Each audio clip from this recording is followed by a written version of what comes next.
ఈరోజు ఆలమూరు గ్రామంలో దాదాపుగా 25 కుటుంబాలు తెలుగుదేశం పార్టీలోకి మమ్మల్ని నమ్ముకొని, పార్టీని నమ్ముకొని, మా నాయకత్వాన్ని నమ్మి ఈరోజు ప్రతి ఒక్కరు కూడా మళ్ళీ మేము వస్తేనే బాగుంటుంది, మళ్ళీ చంద్రబాబు నాయుడు గారు అధికారంలోకి వస్తేనే భవిష్యత్తు ఉంటుందని ఒక నమ్మకంతో ఈరోజు భారీ ఎత్తున తాలూకాలు అన్ని చోట్ల కూడా ఈరోజు పార్టీలోకి రావడం జరుగుతుంది.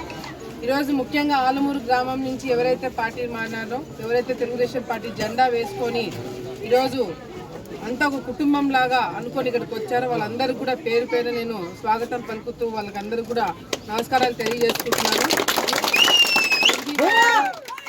సతీష్, రమణయ్య, ఇతరులు వీళ్ళందరూ కూడా పార్టీ మారడం కేవలము మా నాయకత్వం మీద నమ్మకము, పార్టీ మీద నమ్మకంతో రావడం జరిగింది. గ్రామాలలో నాయకులు రాజకీయంగా ఉండి ప్రజలకి మేలు చేయాలనుకున్న వాళ్ళు ఎవరైనా సరే ఈరోజు వాళ్ళందరూ కూడా మళ్ళీ తెలుగుదేశం పార్టీలో ఉంటేనే మాకు నాయకత్వంగా, నాయకులుగా గౌరవం ఉంటుంది, నాయకులుగా మాకు గుర్తింపు ఉంటుంది, ప్రజలకి మంచి చేయొచ్చిన ఒక ఆలోచనతో ఈరోజు ఇక్కడికి రావడం జరుగుతుంది. ఈ 5 సంవత్సరాలు జగన్మోహన్ రెడ్డి గారు ప్రభుత్వం వచ్చిన తర్వాత ఎమ్మెల్యేలుగా పేరు చెప్పుకుని తిరుగుతున్న రౌడీ గూండా ఈరోజు ఆలగడ్డ ప్రాంతంలో ఎటువంటి అరాచకాలు చేస్తున్నారో, ఎటువంటి ఘోరాలు నేరాలు చేస్తున్నారు అనేది కూడా ప్రజలందరూ కూడా గమనిస్తున్నారు. ఈరోజు సొంత కార్యకర్తలే ఇబ్బందులు పడి వాళ్ళ మీద నమ్మకం లేక ఈరోజు మా దగ్గరికి రావడం జరుగుతుంది. ఎన్నడూ కూడా గతంలో నిన్న రుద్రవరంలో కూడా ఎప్పుడు కూడా మా ఇంటి గడప తొక్కని వాళ్ళు కూడా గత 30-40 సంవత్సరాల నుంచి రాజకీయంలో ఉన్న వాళ్ళు కూడా ఫ్యాక్షన్ టైంలో కూడా ఎప్పుడు కూడా మా గడప తొక్కని వాళ్ళు కూడా ఈరోజు మా మీద నమ్మకంతో వస్తున్నారు అంటే ఒక్కసారి అధికారంలో చేతికి వచ్చిన తర్వాత గంగులోలు ఏ విధంగా అధికారం ఉంటే ఏ విధంగా ప్రజలని, కార్యకర్తలు ఏ విధంగా పీడిస్తారనేది కూడా ప్రజలందరూ కూడా గమనిస్తున్నారు. మళ్ళీ దర్జాగా రాజకీయాలు చేయాలన్నా, రాజకీయాల్లో హుందాతనంగా ఉండాలన్నా, గౌరవం ఉండాలన్నా, నాయకులుగా గౌరవం తగ్గాలన్నా, ఆస్తులు కాపాడుకోవాలన్నా మళ్ళీ తెలుగుదేశం పార్టీ అధికారంలోకి రావాలని గట్టిగా నమ్మి మేము కూడా చాలా మంది పార్టీ మారి వస్తామని చాలా మంది చెప్తున్నారు. కానీ మేము కూడా ఆచి చూచి అన్ని తెలుసుకొని ఎవరైతే నాయకత్వంగా ఇక్కడికి వస్తే మేలు జరుగుతుంది, ఎవరిని పడితే వాళ్ళని తీసుకోవట్లేదు, సరైన నాయకులుగా ఉన్న వాళ్ళని మాత్రమే తీసుకుంటున్నాము, ప్రజలకి మంచి చేయాలనుకున్న వాళ్ళని మాత్రమే తీసుకుంటున్నాము. చాలా మంది క్యూ కట్టిన్నారు కానీ అందరినీ తీసుకోవట్లేదు. ఈరోజు ఎందుకంటే రాజకీయాల్లో హుందాతనంగా ఉండాలన్నా, రాజకీయాల్లో విలువలు ఉండాలన్నా, మర్యాదలు ఉండాలన్నా కూడా ఈరోజు ప్రెస్టేజ్గా గ్రామాలలో చాలా రాజకీయాలు చేయడం జరుగుతుంది. ఆ ప్రెస్టేజ్లు మళ్ళీ కాపాడుకోవాలన్నా కూడా మళ్ళీ మా నాయకత్వం రావాలని చాలా మంది గట్టిగా నమ్ముతున్నారు.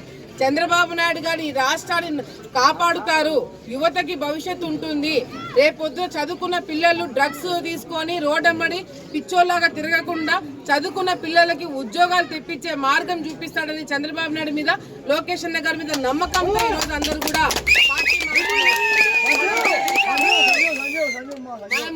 మనం మొన్న చూసినాము, ఎప్పుడు లేని విధంగా మన రాష్ట్రంలో గాంజాయి దొరుకుతుంది, ఎప్పుడు లేని విధంగా ఈరోజు యువతకి గాంజా అలవాటు చేస్తుంది ప్రభుత్వము.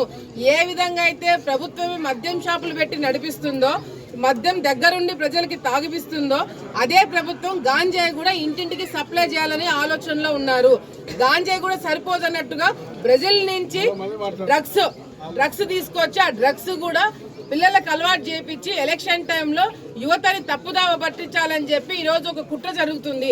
విశాఖపట్నంలో ఎందుకు జగన్మోహన్ రెడ్డి గారికి విశాఖపట్నం మీద అంత ప్రేమ పుట్టుకొచ్చింది అంటే ఈజీగా బ్రెజిల్ నుంచి కంటైనర్లు డ్రగ్స్ తీసుకురావచ్చు కాబట్టి జగన్మోహన్ రెడ్డి గారు విశాఖపట్నంలో ఇల్లు కట్టుకోవడానికి ప్రయత్నం చేస్తున్నారు. ఇవన్నీ ఎందుకు అనుకున్నారు? 3 రాజధానుల కోసం అనుకున్నారేమో. 3 రాజధానుల కోసం కాదు, డ్రగ్స్ కోసము జగన్మోహన్ రెడ్డి గారు అక్కడ ఇల్లు కట్టించడానికి ప్రయత్నాలు చేయడం జరిగింది. సో రాష్ట్రంలో ఉన్న ప్రజలు, యువత కూడా అందరూ కూడా గమనించండి. పిల్లల భవిష్యత్తు చెడిపోవాలంటే మీరు జగన్ ఓటేయండి, పిల్లల భవిష్యత్తు బాగుపడాలంటే మాకు కేవలం చదువుకున్న పిల్లలే కాదు, ఈరోజు గ్రామాలలో అభివృద్ధి చెందాలన్నా, మహిళలకి భద్రత ఉండాలన్నా, రైతులకి భరోసా ఉండాలన్నా, ఈ రాష్ట్రానికి రాజధాని ఉండాలన్నా మళ్ళీ చంద్రబాబు నాయుడు గారు రావాలి. దయచేసి ప్రజలందరూ కూడా ఆలోచించుకొని మీకు పలికే వాళ్ళకి, మీకు పనిచేసే వాళ్ళకి ఓట్లేయండి. ఆలగడ్డ ఎమ్మెల్యే వాళ్ళ తండ్రి వాళ్ళ కుటుంబం అంతా కూడా కార్యకర్తలతో మీటింగ్ పెట్టుకొని కాలు పట్టుకుంటారంట. ఎందుకు అంటే కార్యకర్తలు అందరూ కూడా వదిలేసి వెళ్ళిపోతున్నారు. ఇప్పుడు ప్రభాకర్ రెడ్డి గారు వచ్చి నేను చూసుకుంటాను, నా కొడుకు తప్పైపోయింది, ఇప్పుడు నేను దగ్గరుండి చూసుకుంటానని చెప్పి మాట్లాడుతున్నారంట.